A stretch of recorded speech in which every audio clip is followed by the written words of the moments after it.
লাউ গাছ লাগাতে গিয়ে আমরা অনেক ধরনের সমস্যায় পড়ে থাকি। তো আজকে আমি মানে প্রত্যেকটা সমস্যায় ধরে ধরে আলোচনা করব যে লাউ গাছ কিভাবে বাড়ে। অনেকে আমাকে মানে আমার কমেন্ট বক্সে কমেন্ট এসেছে যে লাউ গাছ বাড়ছে না, বা গুটি এলেও ঝরে যাচ্ছে, বা ঠিকঠাক পলিনেশন কিভাবে করতে হয়, যে গাছের গ্রোথ কিভাবে বাড়াবো, গাছে অনেকগুলো ব্রাঞ্চ কিভাবে নিয়ে আসবো, প্রচুর কিভাবে ফলন নিয়ে আসবো, ছাদে কি ধরনের জায়গাতে চাষ করব, কি কি খাবার দেব, তাহলে গাছের গ্রোথ হবে, কি প্রচুর কুড়ি আসবে, কুড়ি এলেও ঝরে যাবে না। সমস্ত এইসব সমস্যাগুলো লাউ যারাই ছাদ বাগানে লাগায় প্রত্যেকে কমেন্ট করে যে দিদি এটা হলো না, এটা হলো না। তা আজকে আমার মনে হলো যে একটা লাউ গাছের আমি পুরোপুরি একটা ভিডিও করি, যেটার মাধ্যমে আমি সবকিছু আপনাদেরকে জানিয়ে দেব, যাতে লাউ আপনারা খুবই সহজে ছাদ বাগানে করে ফেলতে পারবেন। এই যে এখানে আমি দুটো বস্তাতে করেছি, এই বস্তা মাটি করা আমি একটা ভিডিওতে দিয়েছি, কিভাবে চারা করতে হয়, মাটি করতে হয়, সবকিছু দিয়েছি। তো সেই ভিডিওটা আমি ডেসক্রিপশন বক্সে লিংক দিয়ে দিয়েছি, আপনারা ওটা দেখে নিতে পারেন যে সেটা আমি কিভাবে করেছি। আর নেক্সট যে পরের স্টেপ যা আছে, স্টেপটা থেকে লাস্ট পর্যন্ত আমি সব সমস্যাগুলো নিয়েই এই ভিডিওতে কথা বলবো। তো এই গাছগুলো যখন গ্রোথ বৃদ্ধির সময়, তখন আমাদেরকে অবশ্যই নাইট্রোজেন ঘটিত খাবার দিতে হবে। আর গাছে যখন কুড়ি বা ফুল চলে আসতে শুরু করবে, তখন আমরা পটাশিয়াম জাতীয় খাবার, সালফার, ম্যাগনেসিয়াম, এই জাতীয় খাবারগুলো দেব। আর আরেকটা জিনিস হচ্ছে যে এই যে লাউয়ের ঠিকঠাক হ্যান্ড পলিনেশনটা খুব দরকার, ছাদ বাগানে বিশেষত। তো এইরকম এই যে একটা পুরুষ ফুল ছিঁড়ে নিয়ে জাস্ট এই এইভাবে আপনি পলিনেশনটা করিয়ে দিলে দেখবেন যে এই ফুলটা ঝরে যাচ্ছে না। মানে যখন এটা গুটিতে পরিণত হয়ে যাবে, দেখবেন সামনে একটা পচন হয়, ঝরে যায়। তো এই জিনিসটা হচ্ছে না। তাই গুটি যাতে ঝরে না যায়, এই জন্য আমি এই যে 2 লিটার জল নিয়েছি, আর তাতে সামান্য 2 চিমটি মতো, মানে জাস্ট হাত দিয়ে 2 চিমটি মতো নেবেন। আর এখানে একটা ফাঙ্গিসাইড স্যাপ ইউজ করলাম। আর এইটাই কিন্তু আমি পুরো লাউ গাছটাতে স্প্রে করে দেব। এটা আমি 15 দিন পর পর করে থাকি।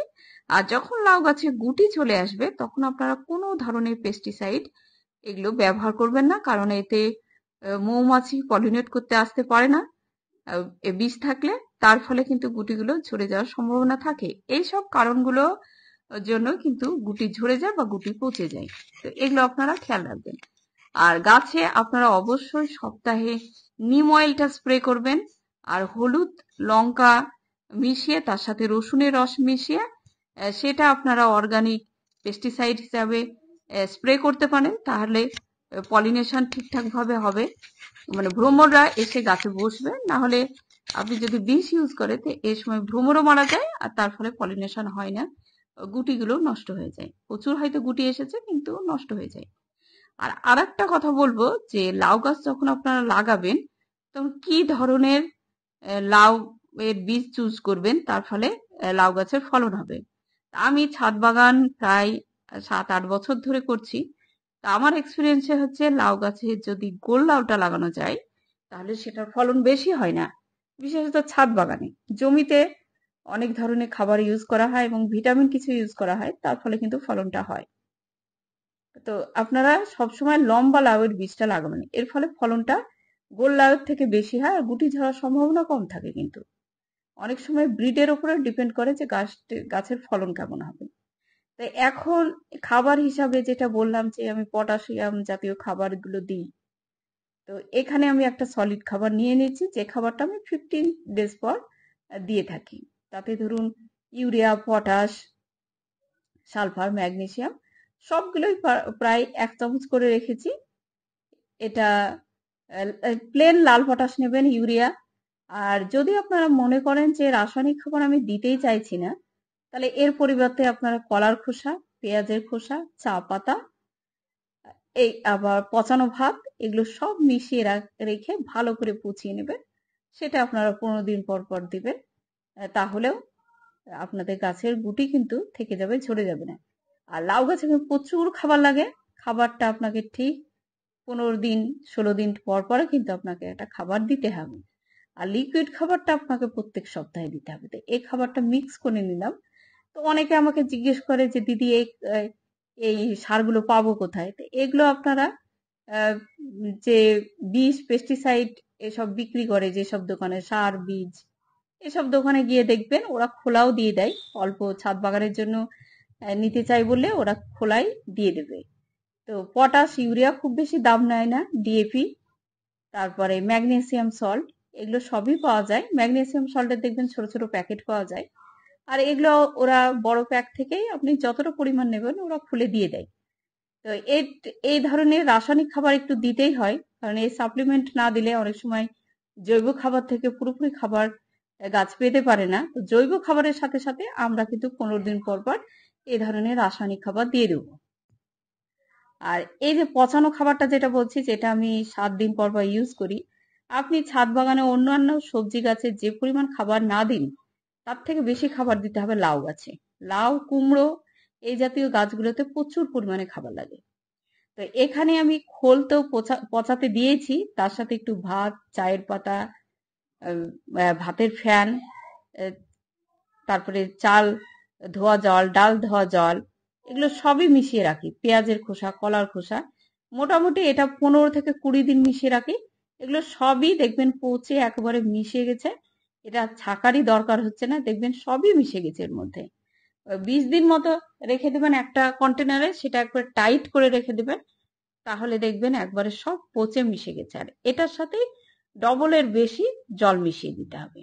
এই যে এখানে 1 বালতি জল, মানে এটা মোটামুটি 10 থেকে 15 লিটার জল। এতে 1 মগ মতো মিশিয়ে এবার এটা আমি লাউ গাছেতে দিয়ে দিই। আর এই খাবারটা শুধু লাউ গাছ না, আমার ছাদ বাগানের সব গাছে দিই। আর এটা দেওয়ার পরে রেজাল্টটা দেখবেন যে গাছের কিভাবে গ্রোথ বাড়ছে, আর তার সাথে প্রচুর পরিমাণে কুড়ি ধরছে।